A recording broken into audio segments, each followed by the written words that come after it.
We are live on Facebook and recording here. Hello, hello. It is July 26th, 2020. This is our 14th episode in our webinar series on the coronavirus. I don't know, we might have some new folks again today. I didn't get a chance to check the attendee list. So just as part of that, I'm going to put out the disclaimer that Dr. Karen Duca is a scientist, not a doctor. So she will be giving information on COVID-19, with her baby kitty. She'll be giving information on the coronavirus from a scientific perspective. She spends a lot of time educating herself about what's going on and dials it down for us to understand in lay terms. If you have some medical issues, go see a doctor. Karen is not a medical doctor. She is a scientist. So if you are here live with us on Zoom, please put your questions in the Q&A.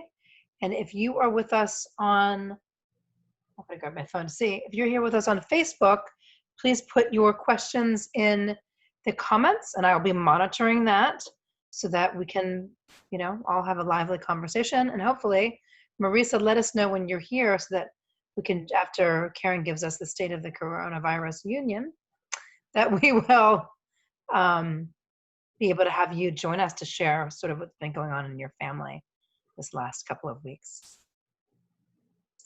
So Karen, do you want to jump in? Okay, so let's just take a quick peek. I'll share the screen as usual. And then we'll pop over. Okay, so I want to start with the COVID exit strategy map we've been looking at. Now, the last time we met 2 weeks ago, there was less green and yellow on the map. So we're seeing some improvement. That's always good.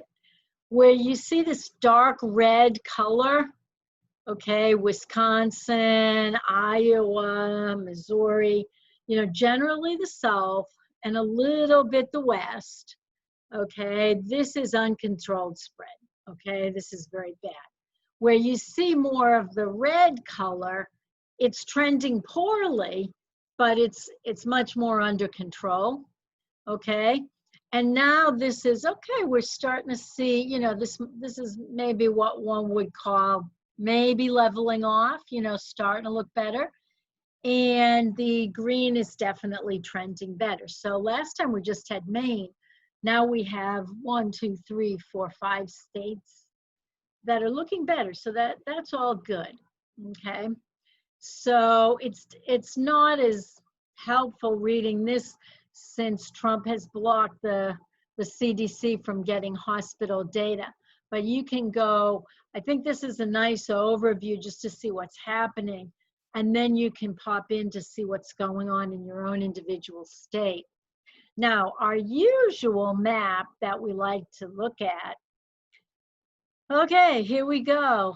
The US compared to other countries, normalized to population. You can still see we're pretty bad. The only ones equaling us in terms of infections per unit of population right now are Brazil and South Africa. Couple of things close behind. I think there's Brazil, there's South Africa. They're pretty much on a par with us. Okay, Colombia is a bit, that's improving. But yeah, we are definitely not doing well here. And I'm going to pop it onto the linear scale just for you to have a look. So on a linear scale, well, this is where we are normalized to population. Here's Brazil popping up. Now remember, Brazil didn't do any locking down. This is South Africa, similar to us. So that's where we are by country. Now this is by state, normalized by population. We see Florida is very bad. Okay, Louisiana, Mississippi, normalized by population. I always like to look at DC because we had done a pretty good job But notice we're trending back up, and the mayor has even postponed some decisions about school reopening until the end of the month, just because we aren't trending downwards at all. Now we can also take a quick look on the linear scale, and you can see it a little bit easier. Florida, no surprise there. Louisiana, Mississippi, Alabama, Arizona. California is actually improving. Now it's down a little bit. So there's still nearly 500,000 cases in California alone, but they're improving, right? So they're doing better. That's got to be something positive. Okay, so there have been a lot of interesting developments. I'm just going to stop sharing now. There have been a lot of interesting developments, both on the therapeutic front, on the vaccine front, you know, some new public health things, nothing surprising, but, you know, some better data on the public health intervention. So all of these things cropped up, you know, in the last week or two, and I've talked about them. For those of you who are in our Marco Polo group, I've talked about all of these things in the Marco Polo, so you've probably heard them. And if you're not in the Marco Polo group, you can certainly go there.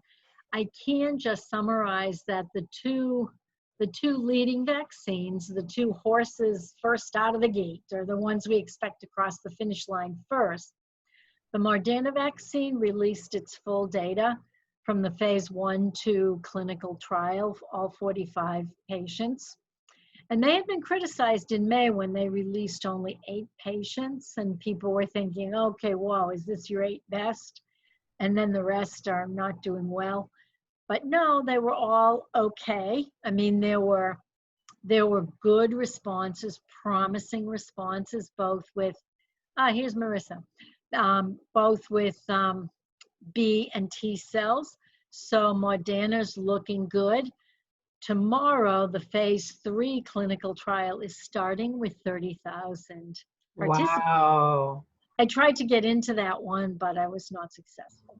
Now, one of the things I know they chose based on, they were actually looking for people whose jobs kind of put them at greater risk, because as you all know, a phase 3 clinical trial is about efficacy. And if everybody's locked down, not going out, then you're not going to see any efficacy because there's nobody getting exposed. So they tried to take people for both the control group and the vaccine groups. They're going to give 3 doses of vaccines and make a comparison. So hopefully, with any luck, that data should be available for examination by the end of November. People said around Thanksgiving, maybe a little later. So if that vaccine is 50% efficacious, the FDA has said it will approve it. And interestingly, this is a brand new technology. There's no mRNA vaccine at all that the FDA has approved, but this is a pandemic that requires serious measures. Now, so far, the first 45 people did not show any negative side effects, not just the normal, you know, sometimes a little soreness in the arm, or feeling a little bit, a little bit sick a day or two after the vaccine. That happens to some people. There, nobody had any really ill effects, and there were antibody and T cell responses. Now, the second horse out of the gate is the Pfizer BioNTech vaccine. This is the German vaccine. I believe the way this is working is the German company developed it, and Pfizer is going to be the American distributor. That's my understanding. I could be off a little with that. But the good news from the Pfizer BioNTech vaccine is also promising, also no untoward side effects, and the T cell responses were even better. Now, this is obviously not the same antigen. Both of these are mRNAs that code for the spike glycoprotein. So any antibody response will be neutralizing, because this is the what we call the epitope on the virus that has to be blocked in order to prevent these virions from getting into cells. So there's good promise with both of these vaccines. And you may have read the interesting article. The United States has already committed to buying 100 million doses from Pfizer and BioNTech at approximately $1.95 per dose. So the US has given these two companies $2 billion. And the US government intends to distribute 100 million doses free within the United States. Wow. Now, who's going to be eligible for that, time will tell. But if both of these horses fast out of the gate come across the finish line as expected, we will probably start seeing vaccinations of healthcare providers, first responders, who are obviously the people going to get this first, January, February.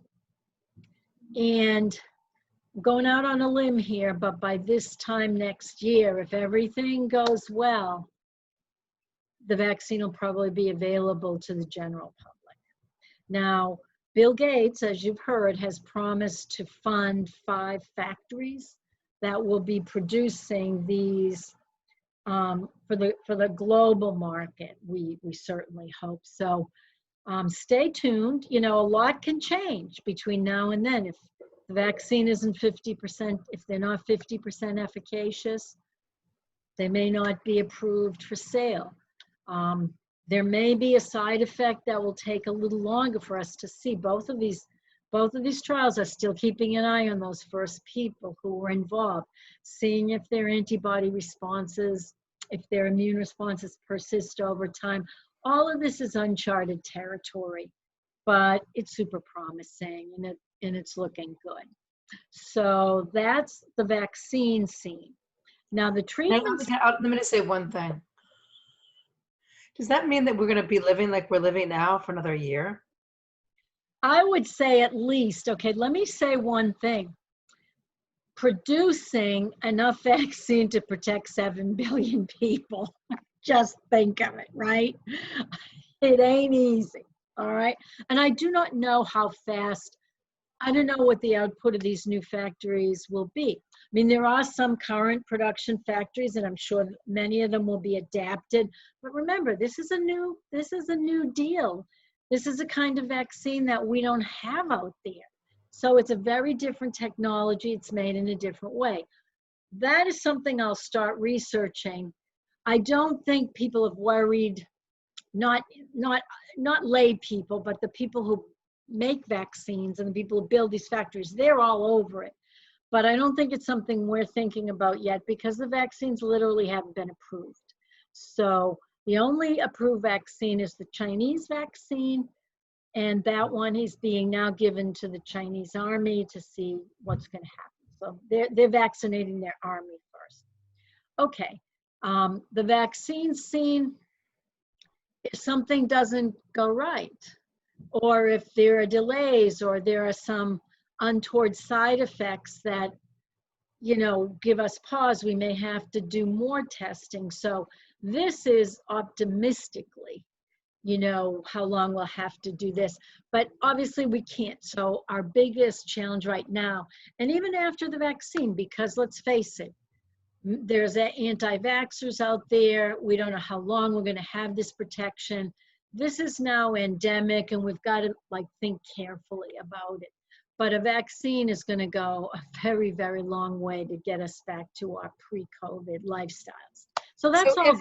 If the Chinese vaccine is good, then is there the possibility that that would become available to Americans? Given U.S.-China relations right now, yeah, I doubt it, okay? Because even the Chinese, they've got a huge population to vaccinate. It's a more traditional style. I believe it's a live attenuated vaccine, might be killed, but it's an older technology. I just don't know, we don't have much information about what's happening with that. So, question, and One thing that's interesting about these two new ones, because of the technology, you know, when you make antibodies to anything, some of them are neutralizing, which means it shuts the virus down, and some of them aren't, okay? And there's simple reasons for this. Some of them just plain luck. You know, the viral proteins get chopped up and then presented to the immune system. And if the immune system starts mounting a response against a protein that isn't on the surface of the virion, or it can attach itself, an antibody can attach itself, but the virus can still internalize into the cell. That's what we call non-neutralizing. And that does happen too. Generally, the immune system is good enough that there's plenty of neutralizing around, but time will tell. That's all we can say. These mRNA vaccines will only be making the antigens that we need to neutralize this virus. So that's all good. Now, as far as treatment, the treatment, you know, field, well, we've now seen that dexamethasone and remdesivir are really reducing death. So we have seen a drop in the death rate. This is excellent. Now, a problem is, one of the things that really reduces fatality is hospitals that aren't overburdened, okay? We know this is 100% certain, and it's not just true in this kind of case. So this quote unquote flattening the curve and keeping healthcare providers not burning out, not seeing so many cases, they're doing double shifts and all this. When we keep the health system, you know, not working at 110% capacity, death rates will drop. And we have sadly seen deaths from other things going up well over normal rates at this time of year, simply because, let's face it, hospitals are dangerous places for catching viruses, and people are afraid to go there if they don't have to. And we're having more in-home heart attacks because people feel chest pains and don't get treatment.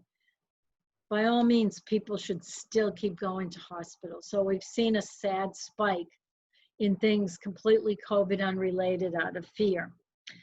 Luckily, dexamethasone and remdesivir are doing a good job. We have finally gotten a trial of hydroxychloroquine, and there was one hydroxychloroquine combined with azithromycin. Okay, we had some data fraud in the first thing, okay, that went out.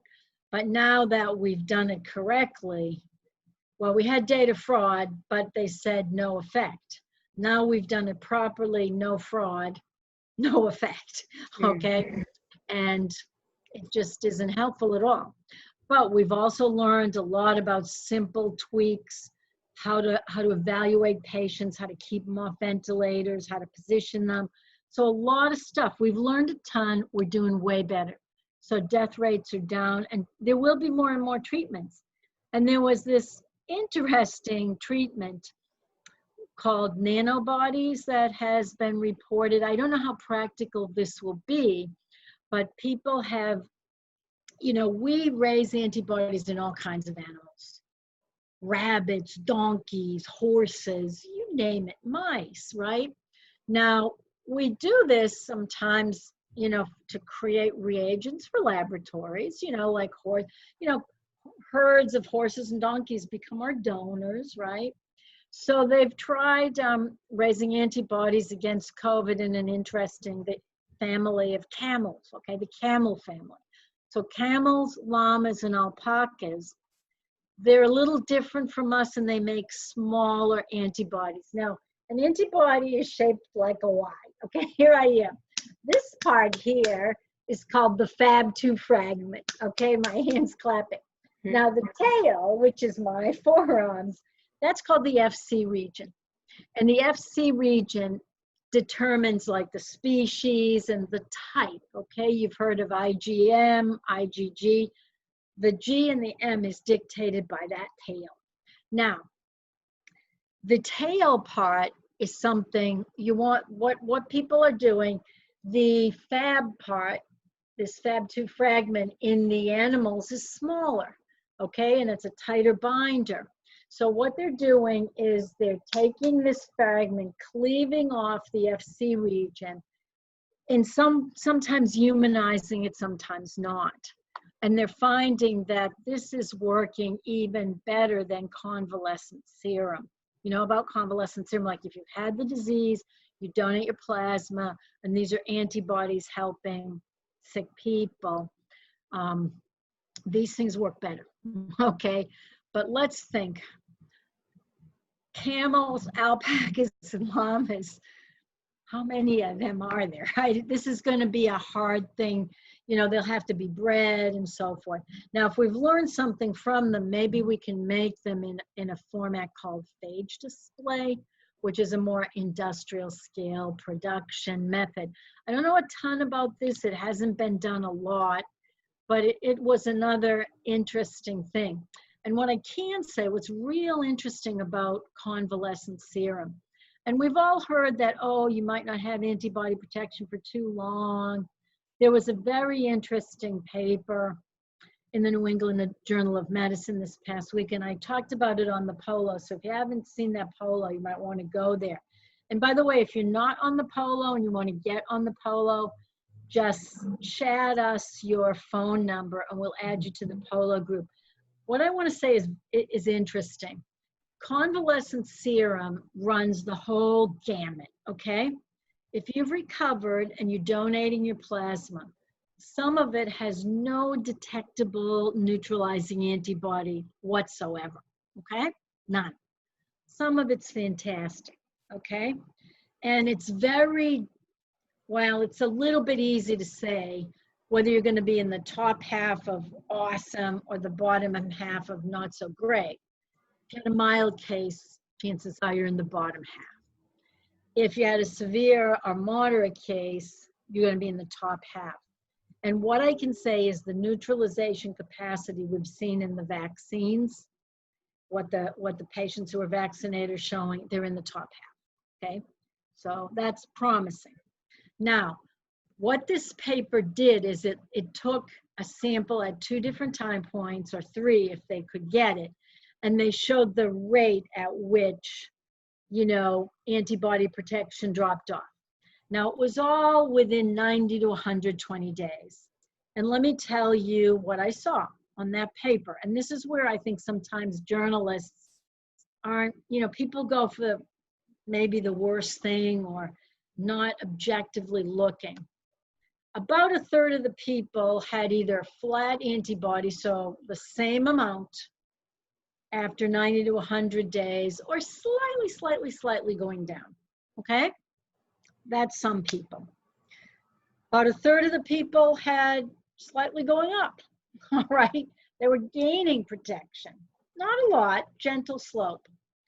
And about 1/3 of the people had pretty sharp decline or moderately fast decline. Now, mind you, this is less than 40 people all told. So the jury's still out. But it wasn't like everyone was losing their antibody protection pronto. 3 people who volunteered for the study didn't even have detectable antibodies coming in. So let's be honest about that too. But I think we don't know how fast antibody protection will last, and it may indeed be short-lived. But that's how flu is, and we've adapted to that, and we get a yearly vaccine, and we're good to go. And why not do the same with coronavirus? So these are all exciting things. We've talked a lot more, I mean, about the public health. Like, the bottom line message is it's more important to pay close attention to ventilation than constant disinfection, okay? You get this virus by inhaling, you know, sharing what other people, you know, have exhaled. You know, that's how it's airborne, and that's how we're getting it. So there was a bar in East Lansing, Michigan, where one person infected 100, okay? These are the scary things. Most virologists are seeing that an infected person infects 1 or 2. But the super spreaders, these are the dangerous folks, because they don't know they're sick. They're going to parties, going to bars, going to restaurants, laughing, singing. This is the kind of stuff we got to be careful of. So that's the week in review, and I think it will all be exciting it will be exciting for all of us to hear a little bit about Marissa. Yeah. And her. I have a couple of questions before we jump in with Marissa, and I hope that she's happy to jump on with us. I think she is. She said she was. Yeah, she did, right? Yeah. Yeah. She's here. Regulars from the start. She's a really fun person. So I want her to come here are my questions. I have two questions. And I don't like to get political on this because I don't think this is about politics. And I know that a lot of this has become political. So I'm not asking that question for that reason. And I think the beautiful thing about this is that it's not political. But you mentioned in the beginning about the 91 DVOC, the website, and the statistics and the CDC statistics, and Trump shutting that down. And that's not something that I'd heard. And so you hadn't heard about that? No. Okay, so let me tell you a little more. What Trump did, hospitals reported into the CDC. Now, Trump has diverted that to go direct to the White House task force. Okay. Little problematic.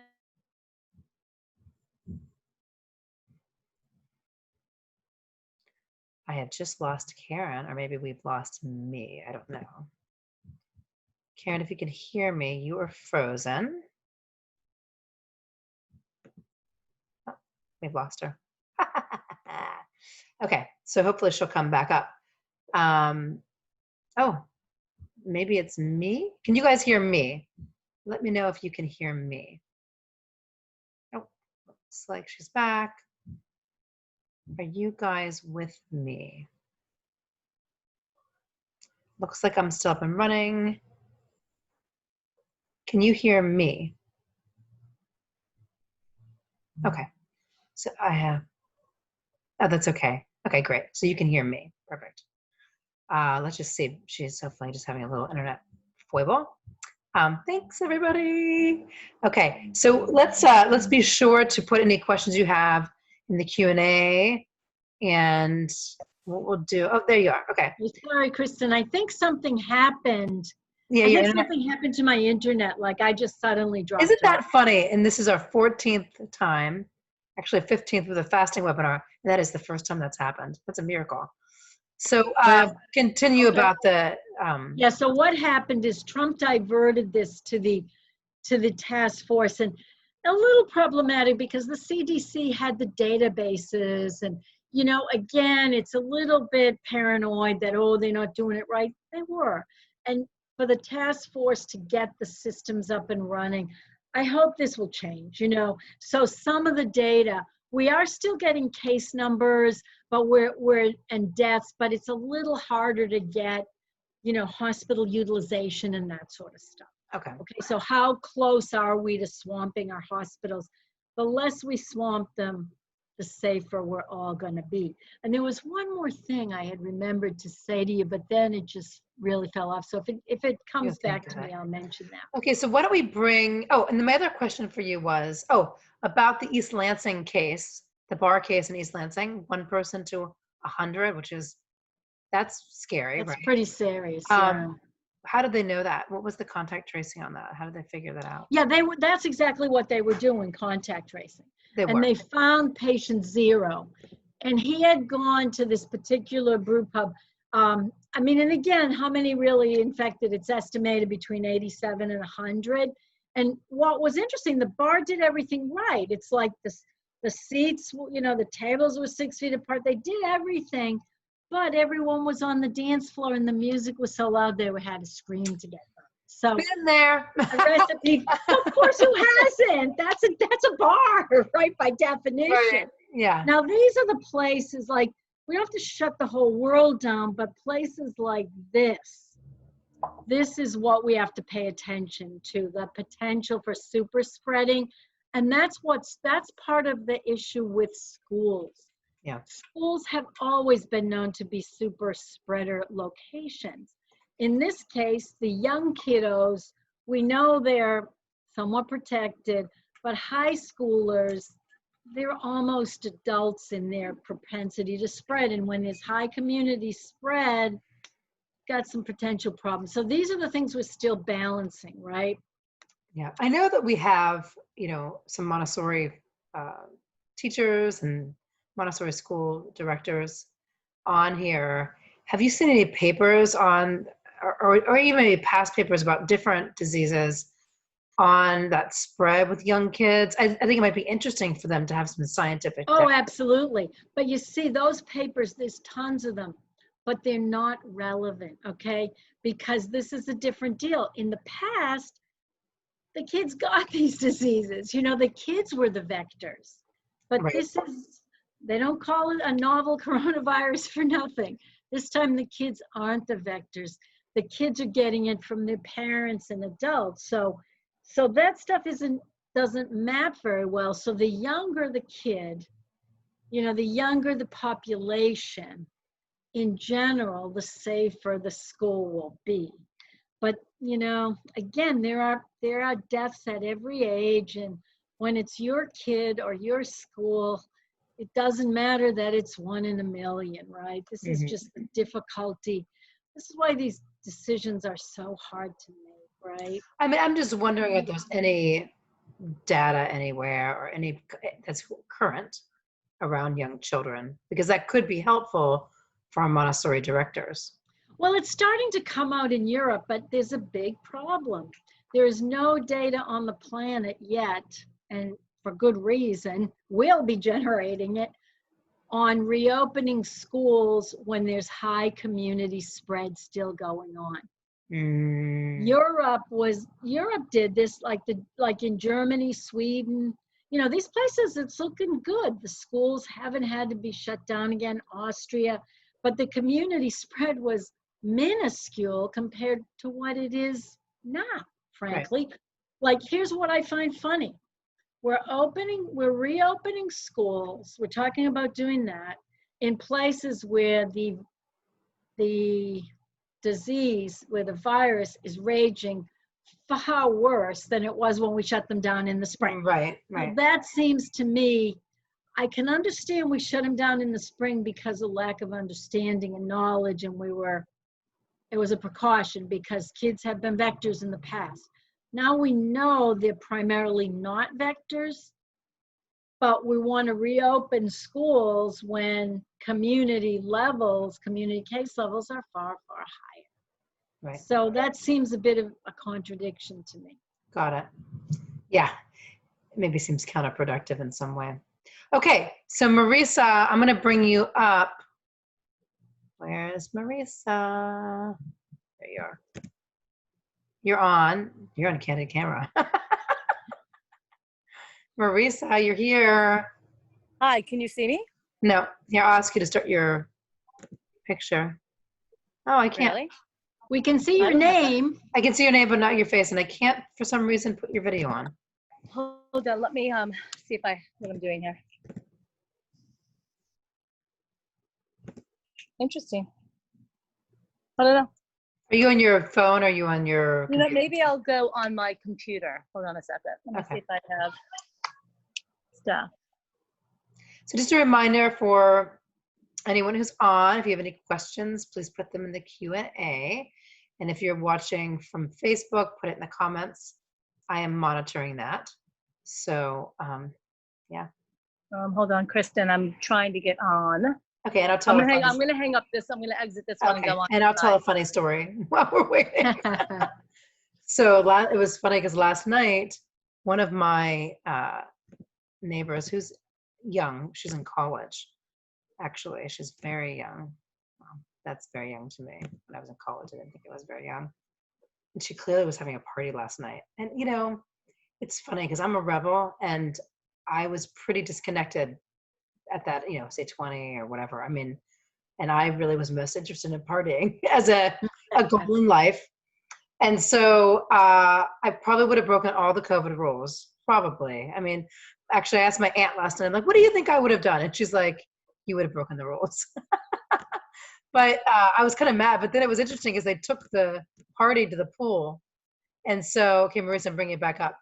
They took the party to the pool, and the pool's kind of off my window, my bedroom is. It was really loud.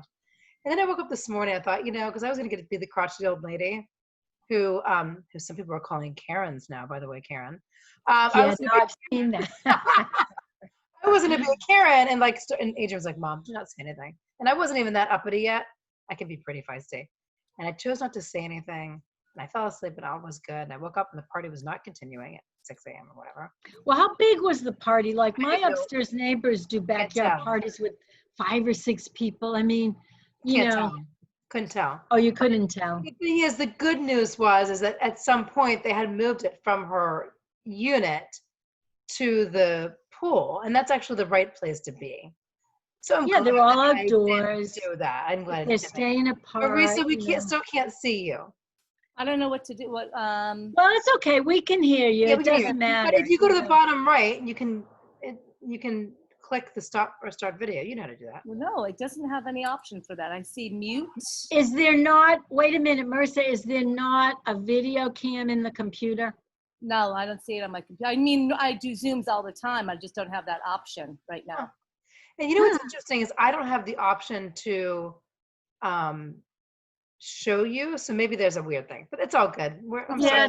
I can see your beautiful face, but we'll listen to you. Sitting out by the pool right now, so that's better. Okay, perfect. So, well, we can hear you fine. So, Marisa, I'll tee it up. So, as many of you know, Marisa's been one of our regulars since March. She's always on and always asking great questions and super curious about what's going on, and been very vigilant in her COVID, personal family COVID response. But she's now in Atlanta with her extended family, with her brother and sister-in-law and their children. And they've had some COVID experience. So maybe I'll just let you share sort of what's unfolded for you guys, because I think it'll be interesting for everybody to hear about. So we were very diligent in Santa Monica prior to coming to Atlanta. And once we got here, I mean, as I was talking to Kristen before, like my brother was not like 100% believer in COVID.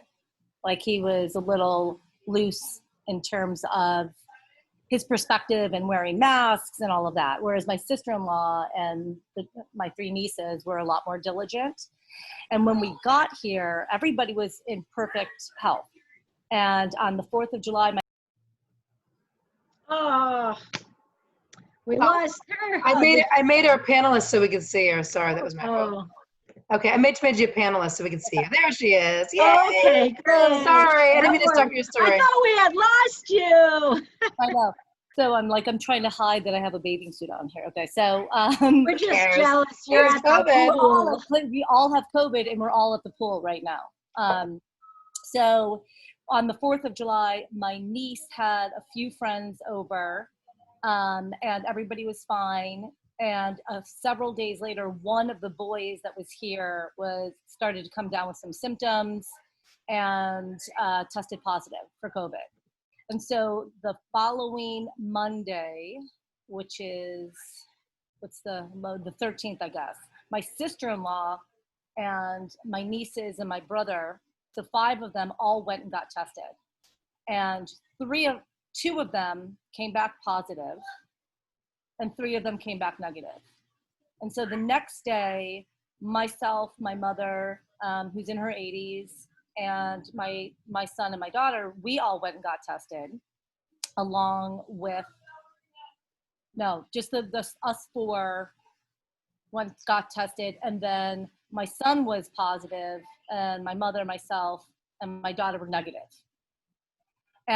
But again, my sister-in-law, when she got tested positive, was asymptomatic. My niece was asymptomatic, and my son was asymptomatic. No fever, nothing at all. That Monday night, my sister came down with 102 fever, and for the next 5 days was essentially floored, like high fever. Wow. Well, the fever lasted 24 hours and then disappeared. But she had aches and pains, and like she couldn't even have a sheet on her skin. Like she just had all flu. She had very bad sore throat. And then my niece was a little under the weather, not nearly as extreme. She's 18. And so but she was under the weather. My son remained asymptomatic the whole time. So the next day we got tested, and again, that was on that Tuesday. My son was positive, asymptomatic, and we all remained negative. And so a friend of the family's, a daughter of one of the friends, one of my niece's friends, came like that Sunday night, the Sunday prior to my sister-in-law getting tested. And a few days later, like on Thursday, she started to feel sick. She's like, she just was feeling nauseous. She just felt like she had a sore throat. And so on Saturday, she got tested. And on Sunday, she came back positive. And so we're like, well, let's all go get tested again. So we all went, and my mother, myself, and my daughter were all positive. And my brother and my third niece were negative. And again, like we've remained, myself, my mom, and my daughter have all remained asymptomatic. Like I have a little bit of a cough, like, like something like that. Nothing at all. No fever, no other symptoms other than a slight cough. And then yesterday I noticed that I couldn't smell anything. I can taste everything. But so we were doing like the testing, like opening up the pickles and couldn't smell anything. Opening up a jar of garlic, nothing. Like a lemon, squeezing the lemon rind, nothing. No smell at all. But we can taste everything. And so, when was it? And then this past Monday, what's today? I don't know if the days are all Today's one. Sunday.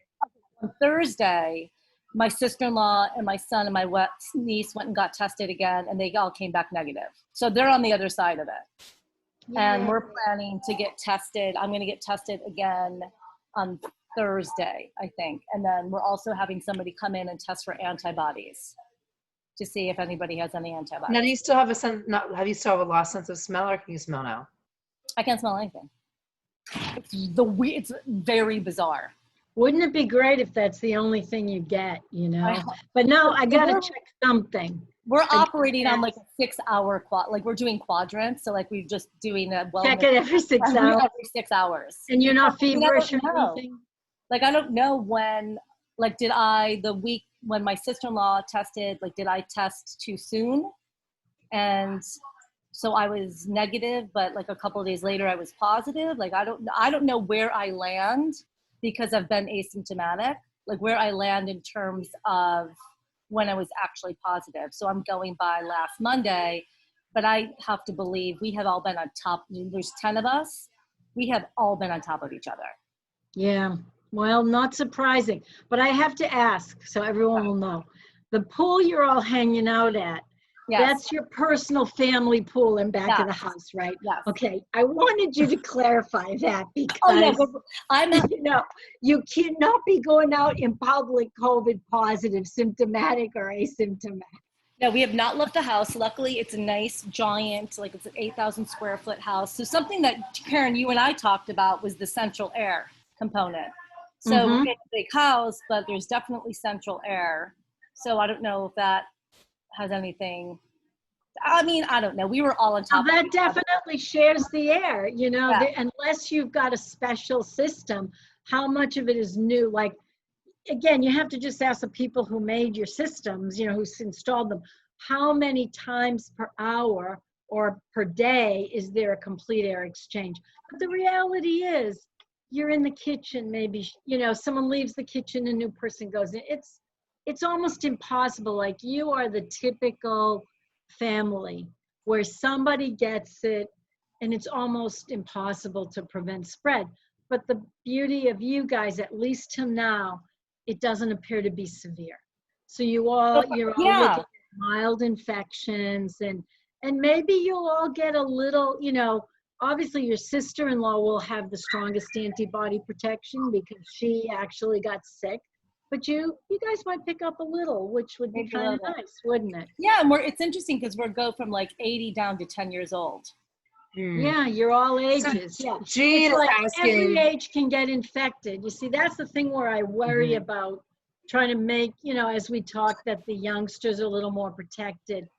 Anybody can get it. Yes. The ones who are most likely to stay asymptomatic tend to skew young. Half of them are under 14, you know, but that doesn't mean, you know, there are deaths under 14, right? Yep. So it's a complex equation that we're not all the way there on yet. Yep. So So my Jean, sister-in-law- well, hold on just one second, because Jean asked a couple questions I want to share really quickly. She asked, how old is her mother? Her mother was in her early 80s, and she did test positive, and she has no symptoms. Helen's her mother, did Helen lose her sense of smell as well? No. So she has no symptoms. I don't, you know what, I gotta ask her. Maybe she did the smell test. Interesting, isn't it? Grandma Hen, Helen, did you lose your sense of smell? You don't think so? You have no symptoms. Nothing, no symptoms, of course. And that's wonderful. Anyone because that knows my mother clearly is not surprised that it could have been a low dose exposure, you know, because there is a relationship between the amount of exposure you get and how good is your air conditioning system. Are you filtering your air in there? I mean, that could have gone a long way to help. Remember how the test works. When they put that stick up your nose, and if that's all they're testing, when it comes back positive, PCR positive, they detected a viral genome there, okay? If it's, and they can detect such small amounts. The test is super sensitive. So there could have been just a tiny, tiny amount there, not enough to trigger an infection, but enough to test, you know, to see a PCR positive result. So let's keep our fingers crossed. Totally. Because another question that I have is my sister-in-law is also like prone to when these these flus or these she had H1N1 like severely.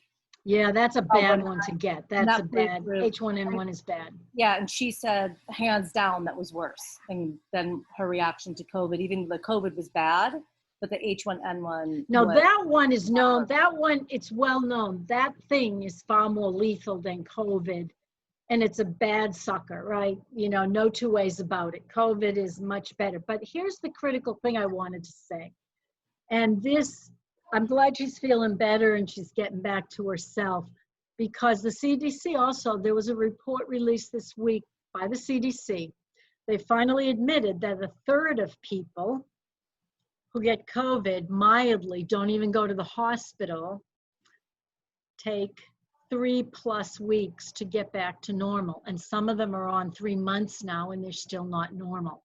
So there's a very unusual pattern. And honestly, when you get the flu, the seasonal flu, almost everyone is 100% after 2 weeks. Almost everyone, okay?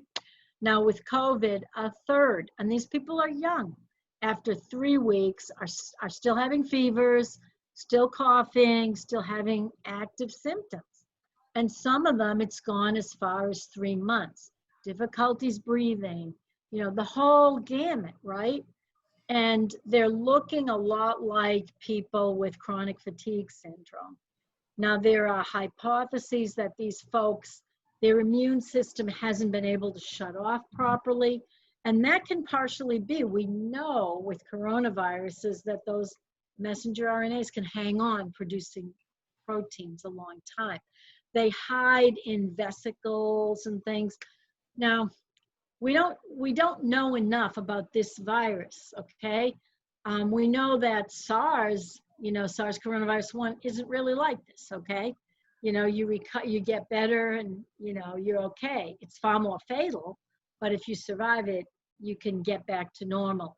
Although there are some who aren't, and we also have a suspicion that some of the experimental treatments might have been responsible for that.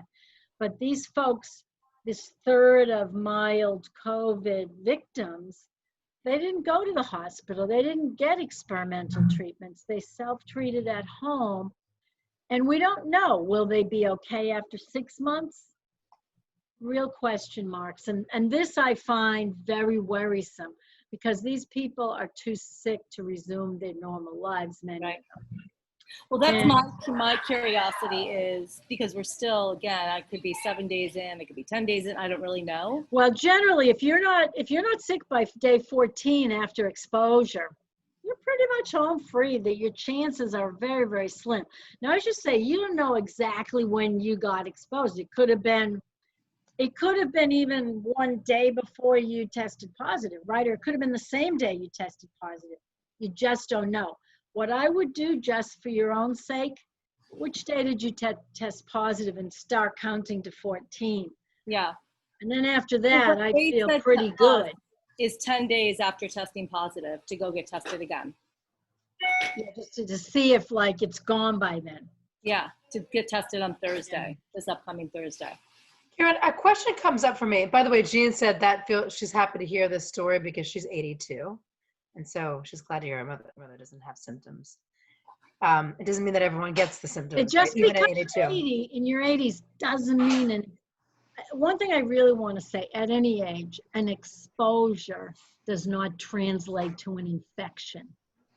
Okay? Because let me say one thing that we believe.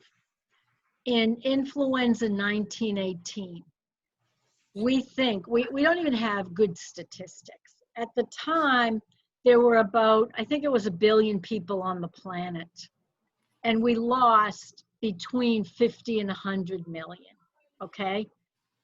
That's bad, but it's not anything, you know, it's not like we lost our whole species, right? And we had 25% of people infected, okay? And we believe that almost everyone on the planet, unless you were in a really remote area, was actually exposed. So exposure does not translate into infection. And even if you test positive, exposure doesn't translate into active, productive infection that makes you ill. Exposure, you get it in your body. We get exposed to pathogens daily. The immune system wipes it out. So your health status, the dose you got, a lot of things play into this, your genetic background, but you can get exposed at any age and not get sick. You can get a mild exposure pretty young and die, okay? There are just a lot of variables that dictate outcome. But it's good to, I'm happy that you're all doing still pretty good.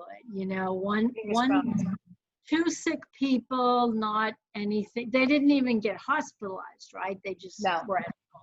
So that's happy news for you, and I'm glad it worked out well for your family. Well, I hope so. We still have some days Every to go. day is like, even though they say after 10 days, after 5 days, you're pretty safe. Okay. Karen, I do have a You question for you. 5 days. You think we're safe? Okay, because I'm I still think, on the, put it this I'm way, still on the you're better than 50-50, you know. Yeah. Like the 5 days is the 50% marker, okay? So the rest, it's a long tail, but 50% who are gonna get sick do so within 5 days of exposure. And so question for you, now just in terms of our next steps, we come back and get tested negative in terms of antibodies and how many antibodies, what's the reinfection rate? Okay, you weren't here when I was talking about that earlier? No, I missed that. So let me just do a quick summary. Antibody protection of those who were ill is very variable. There are people even with mild illness that have negligible, undetectable levels of protective antibodies, okay? So you can even get mildly ill and have a lousy titer. There is a relationship roughly between severity of infection and level of protection. And how fast that falls off is still completely, I will honestly say, undefined. With some people, it's falling off relatively quickly. Some people, it's holding constant, and some are even gaining a little. So I think we just haven't seen enough people. I think we can say that those who are sick, it is not universally maintained protection over the time in which the testing went, which is 120 days max, right? We just haven't had it for that long. So super great protection shows the same antibody titer day 1 to day 120. We're not seeing that. at least not with everyone, okay? And the level of protective antibodies is very variable. And we honestly don't know where the cutoff is for this is enough so you won't get it again, right? We just don't know. So all of this, you know, come back in a year and there'll be answers to your question. Right. I want to know if I can go back to the gym. Dying to go. Well, once you test negative, you can go back to the gym, They've right? closed all the gyms in LA, so don't worry about that. Well, I'm not back for another week. Well, you won't be able to I'm get still on in a plane. quarantine. Won't they? Like, guess what? Now, some states are requiring you, if you want to get on a plane back to California, you have to show a negative Yes. PCR test within like 2 days, right? So if you're testing positive, you aren't getting on the plane, you know? So, but once you're negative, you know. What's and also the likelihood? But if you're having this, you have to pay attention to this inability to smell, because my gym asked me 3 questions, and mine is still open. Are you having COVID symptoms? They take my temperature. Are you having COVID symptoms? You're going to have to say yes, and then they boot you. Yeah. Number 2, have you been in contact with anybody having COVID symptoms? You're going to have to say yes.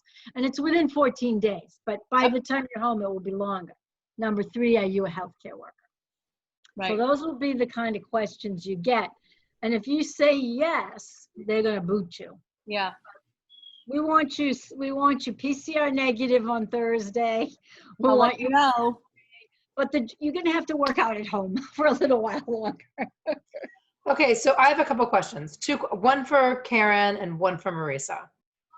So, Karen, is there, you know, from a scientific perspective, is there anything about immune response, like along her lines, like for the most part, they've been relatively asymptomatic, but they also have the same DNA, right? I'm not sure I understand the question quite. So, in terms of response to the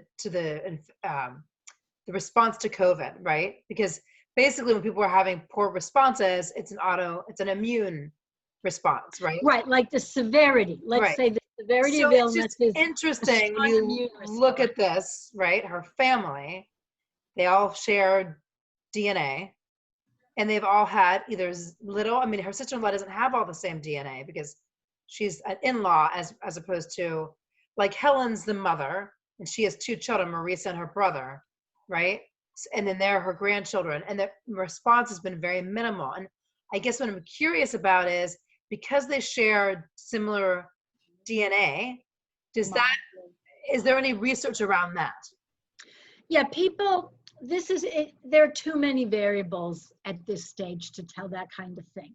Mm-hmm. We know that family groupings are having one person dying and everybody else is fine. I mean, there's just so much. The jury is way out on what kind of a genetic background is going to be protective. Someday we'll know better, right? There are definitely genetic backgrounds that are more protective than others. But all of that can be overridden by your health status, right? If you're obese and eating junk food and, you know, all this, I mean, stress, doesn't matter, not sleeping. Genetically, you might have theoretically been. So your health status is your number one. And that's why it's hitting elderly people most. That's the same with influenza. If you're weak, if you're ill and older and weaker, you know, that's the thing. Now, I want to make a point, you know, influenza 1918, there was an odd experience, right? Remember, this was a little weird in that influenza hits the young and the old, but that influenza hit people between 15 and 50, you know, really robust, healthy people. It was believed that the elderly people had been exposed to a similar circulating virus many years earlier, and they retained those neutralizing antibodies, and that kept them alive. The kids, why the kids weren't getting it, and they certainly did. Their explanation was they were immature immune systems, and they couldn't make that, you know, that what it is. Now, let me make this clear. This immune response the virus itself is manipulating the host to generate an out of control initial immune response. It is trying to dysregulate the immune system to buy time for itself to replicate. Okay, that's what it's doing. The so-called cytokine storm is not normal. Okay, that's not a normal thing. A normal cytokine response is what gets pathogens kicked out of your system before you even get sick, right? But there's a battle. You know, some viruses are able to dysregulate that early system to give themselves an advantage. And many of the nasty ones do that. Ebola, that H1N1 that was around in 2009, that's a terrible one with a 9% mortality rate. It's terrible. So yeah. Okay, so my other question is, thank you for that, Marisa, is maybe you want to talk a bit about the testing experience, because we've heard so much variation on what people's testing experience is like how easy was it, how fast did you get your responses? Like, tell us a bit about that, because even earlier this week, I was on a call with Elizabeth, who's on the call now, and a doctor in Allegheny County, Pennsylvania. And they were talking about, like, really, it's very hard to get tests. Like, because they're talking about planning for schools and what's the protocol if someone does get a fever, or like what can we ask people to do from a COVID perspective in terms of testing. And the doctor was saying, well, the challenge is that there's not that many, it's hard to get tests and they don't come back very fast. So I think it'd be interesting to know, you know, at least from an Atlanta, Georgia perspective, what it was like. So they have it's called, where we went is called Peachtree Medical Center. So it's a part of Emory, and they have pop-up COVID testings in different parts of Georgia, and it's a drive-through. So when we went, it's both like the nose swab and then the deep swab as well. So the first, how bad does that hurt? It's not pleasant. It doesn't hurt. I mean, was very fast, like boom, boom. The lead up, I think, is worse. My brother has a deviated septum, so that really hurt for him. What did you think, Matt? Hurt? It was uncomfortable. But we did both. It's like childbirth. Yeah. Childbirth, I think it's not as bad as that. Because the pain goes on for hours, and this is very fast. So when I got tested negative, we did the deep swab because my sister-in-law had already tested positive. And so we had been in a house we knew we had exposure. And they did, when my brother got tested, he did just the nose swab and it came back negative. So then he went and got the deep swab as well, immediately following. And we got the results back in like a half an hour. And then when I tested positive last Monday, I just did the nose swab. Like, I didn't do the deep swab. If it would have come back negative, I would have gotten the deeper swab. But because we were like almost everybody in the house at that point was positive, that I just did the nose thing and it came back positive within like a half an hour. So you got your results within a half an hour.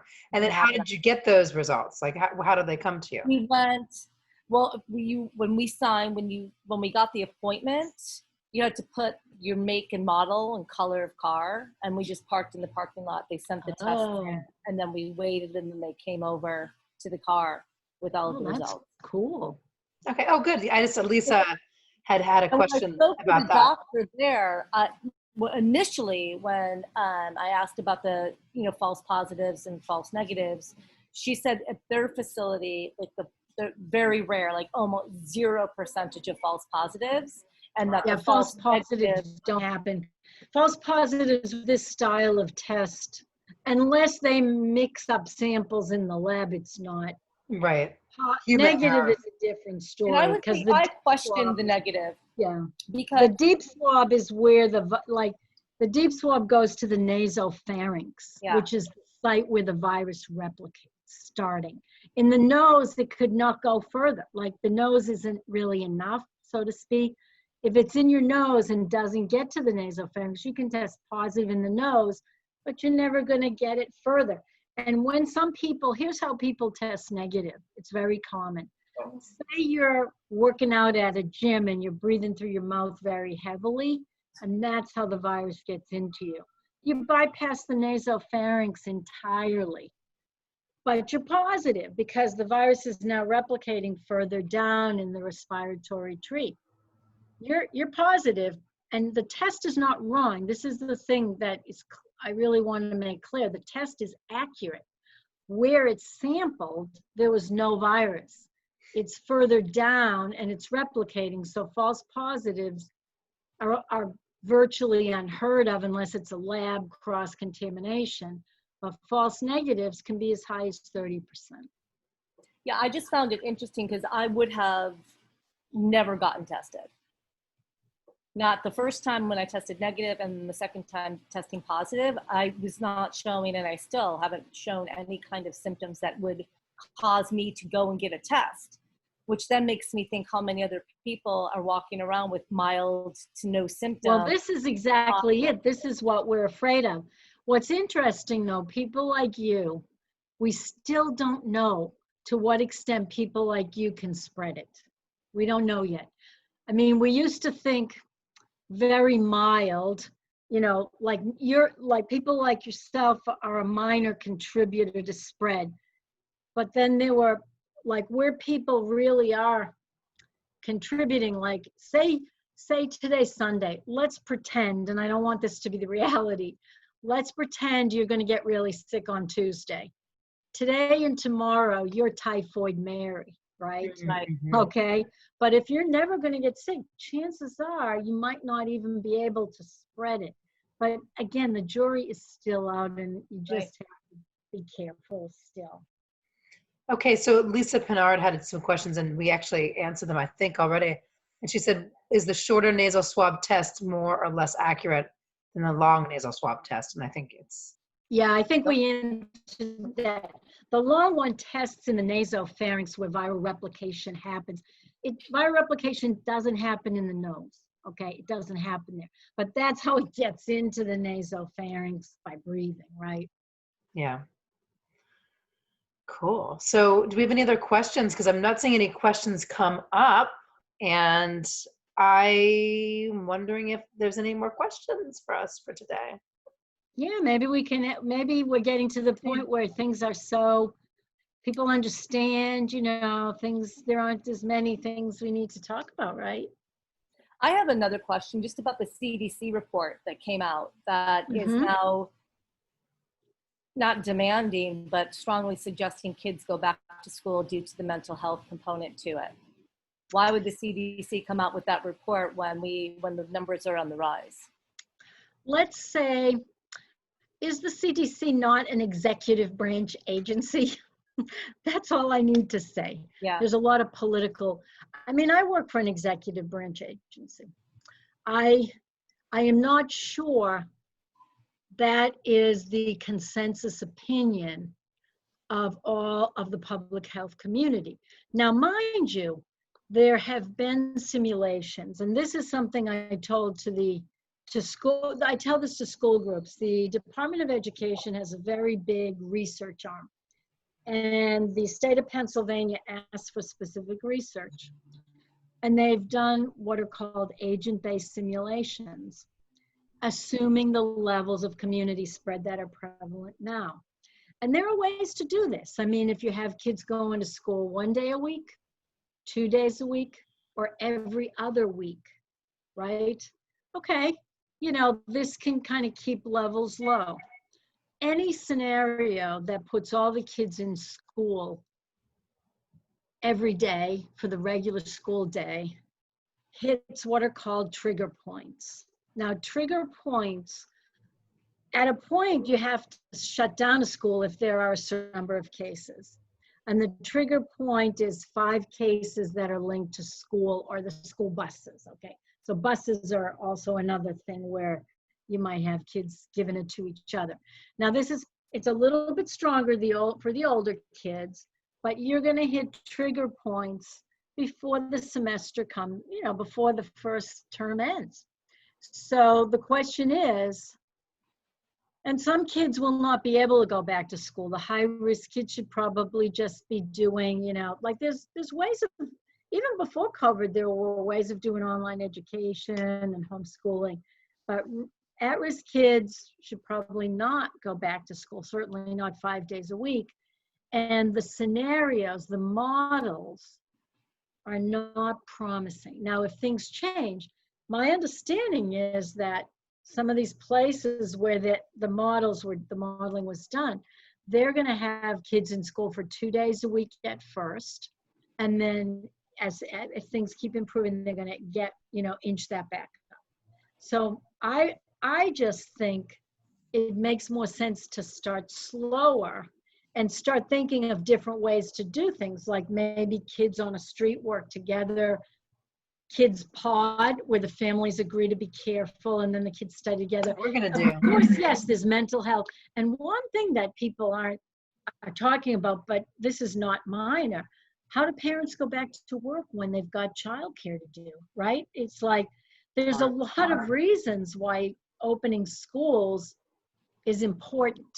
And I think the CDC, with political pressure, is trying to blend all the considerations. I personally do not think that the mental health of the kids is the first consideration, because I think there's a lot that kids are learning. And part of it is, as a lifelong educator, I know the limitations of schooling, right? And I think if the kids are doing the right things now, they're probably learning more than they might in school. Now, it would be good for them to interact with friends and have that. And I think there are ways of figuring out how to make that kind of thing happen, podding and, cohorts of the same people behaving well together. It's time for us to be thinking out of the box of how to get these other benefits while not putting whole communities at high risk. And Carrie, again, can we talk a little bit about, because Marisa and myself, because we live on the same street, and then another family that's up the street as well, we're going to have the kids pod. Yeah, that's a good idea. Have a pod. Because the kids can walk to and from each other's houses. So each day they'll be at a different house. They'll have that opportunity to move their bodies. Then they can be, watching the class together. We reached out to the principal. We told him our plan. He was super excited about it. I think he was happy about the outside the box thinking. And maybe there's other people on the call, and I know that we've got our Montessori folks. And I know it's a little easier because we have kids that will be in 6th grade this coming year. What would you say about that? In terms of how do you create safety around that? What would you think about how families should set that up in terms of staying safe, and what should the agreements be? Well, again, if anybody's a party or in a bar going family, you're in trouble. Okay. All right. So, I think it's all common sense, really. What I would do where the pods are going to work, are you going to put in a HEPA filtering device in that room? All the things we've talked about. Can the kids be masked? Can the kids keep distance? And, people are doing these plexiglass things around work areas. Can you do all the safe things we've all talked about, like a little bit of outside work, good ventilation, HEPA filtering? And, families, they don't have to lock down, but are they adhering to, social distancing? And you should go more for 10 feet than 6. That's a smarter move. Masking, not going to big parties, big events, I think if you do that, you've done the absolute best you can do. And if somebody gets infected and the pod is at risk, then you got to de-pod, right? If something happens. But, this is how we're going to be probably for the next year. Now, we may get it a little bit there are some predictions that only 20% of people have to have gotten it for herd immunity. Personally, I think that's low. That's not been historically the norm, but they're new models. This is a novel virus. I think we're still learning a lot. And if we all just behave smartly, in public places, you know, we can keep the pods safe. Despite everything, far, far more people aren't getting COVID than are, right? So, you know. Well, it's a good thing I got a breeze in my house. Yeah, I've you've got got the you've ocean got a perfect house breeze. for ventilation. Yeah, And, I do. you know. So, okay, that's good. That's good to know. Good stuff. So there was a question from Jean. She was asking, is it better to breathe through your nose than from your mouth? Well, you're meaning like when working out? Yes, of course. I mean, that's the whole thing in general. The whole idea of breathing through the nose, that's a filter. You're also changing the temperature of the air. You're going through mucous membranes. Like the reason we have that mucus is to catch pathogens. All of these are physical barriers, okay? But when you're at the gym and you're, you know, breathing through your mouth or you're stuffed up or whatever, yeah, that's a faster path with less mechanical barrier to help you out. So absolutely. That's true for any pathogen that, you know, gets in that way. But I admit, in the gym, you know, I'm panting, but I have to wear my mask. So even before DC required it, when I went to the gym, you had to be masked on the way in. You could take your mask off, but I kept mine on, you know, because we know masks help. And we are also learning, and we've talked about this before, and it's common sense.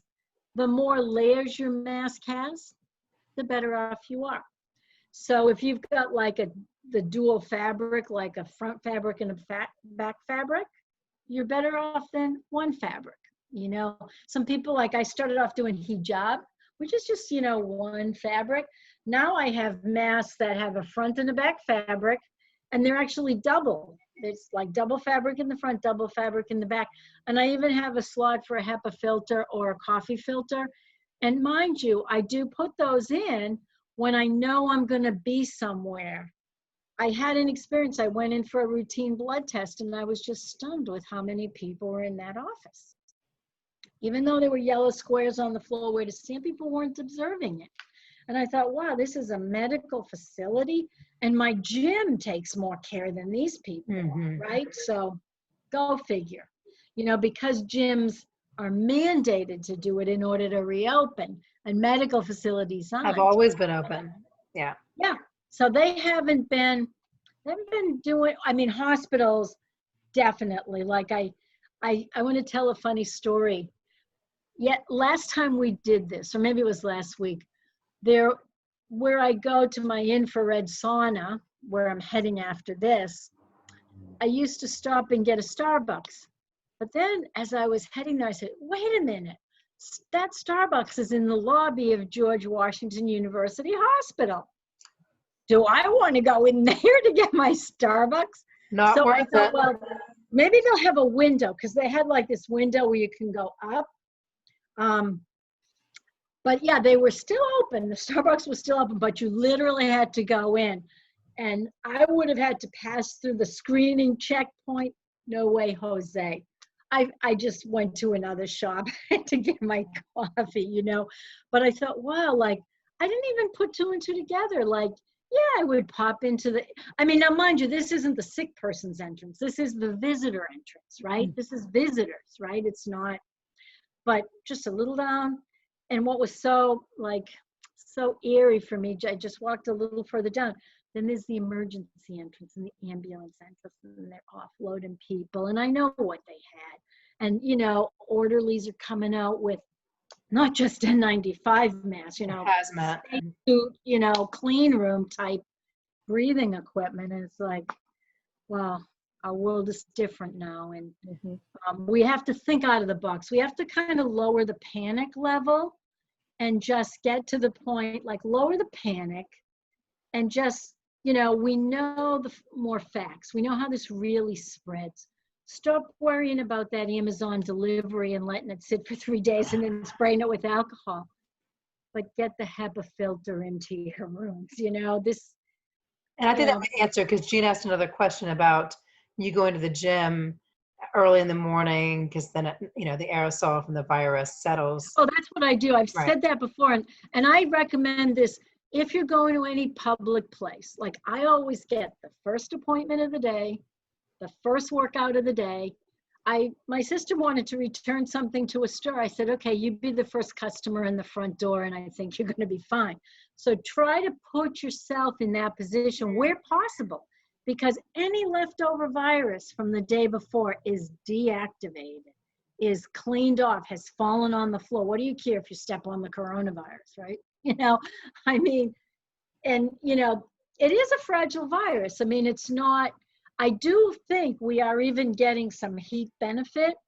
I mean, clearly not much, but in the fall, we might, if we haven't got this better under control, we're going to see a surge like, I don't know what, but there's encouraging things like California improved dramatically. You guys were a poster child for good behavior at the start. You kind of lost it and now you're getting back there. So yeah, I mean, what I recommend this to anyone, if you must go to like a public building or whatever, be the first through the door. And I did that with, I actually did that with my blood test, and there were like, half a dozen others that they let in at the same time, which I thought was bad form. And they're taking my credit card to bill my deductibles. Like, Jesus. Do that over the phone. Holy cow, guys, what's wrong with you? And then, this just sort of told me, like, there's a lot of problems in our health delivery system. We all know that. Yeah. Wow. That's a good thing to think about. And I had not related that thought about wherever you're going, if you're going to a public place, go early. Yep. And I had not thought about that. I mean, I'm usually working in the morning, so I don't know if that's possible for me, but yeah, I mean, if it isn't, I mean, everybody's life is different, right? So you have to do the best you can do. Where possible, make that happen. Like, keep yourself with one morning free. And that's when you do all your officialdom, right? Or I even go to Trader Joe's. They have an 8 to 9 a.m. seniors group, and I qualify 60 plus, so I qualify for that. Wow. Awesome. So I think that's it for questions for the day. Marisa, do you have anything else? Thank you so much for sharing your journey for our crew here. So many of our regulars. Again, and the chat will be dismantled in a minute, but if you want to be on Karen's Marco Polo and you're not, please put your number in the chat and we will grab that and get you into the Marco Polo group. Right, because I do show that. Many thanks to all. Yeah, I don't see anyone's number in here. So you can also send an email. I probably have. Most of our regulars are already there. Okay, so I have. Okay, Camilla, I have you. I actually sent you an invite to join Marco Polo. You're there. I'll send you another one. You have to download the app onto your phone. So you gotta have a smartphone, and then we can put you in. You're welcome, Bev. Okay, so you took care of Camila already. Well, to have a beautiful, beautiful week. Just making sure there's nothing else in here. And we will be back in 2 weeks, which would be the 9th of August. The 9th, I fly back. August 9th. That's when you're flying back? No, I'm flying back on the, fingers crossed, on August 3rd. Okay. And yeah, we hope you get on that plane. We want you on that plane. Let us know if you have any questions. In the meantime, we're available you can always hit us up on email. All right. Thanks, Karen. Well, I think I see one more. Hold on, let's see if there's anything here. Thank you, Marisa. Oh, Lisa Pinard wants to be added to the Marco Polo. She's in the Q&A. Okay, you see the Q&A, Karen?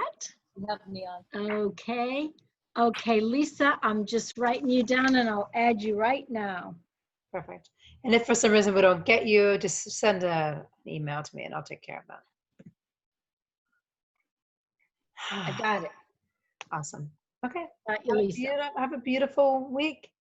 Thanks. And Marisa, I hope you continue to stay healthy. Me too. I'll keep you posted. Yeah, you're looking great. You look really wonderful, I hope your smell comes back. Keep testing. Okay. Thanks, guys. Bye. Bye. Bye.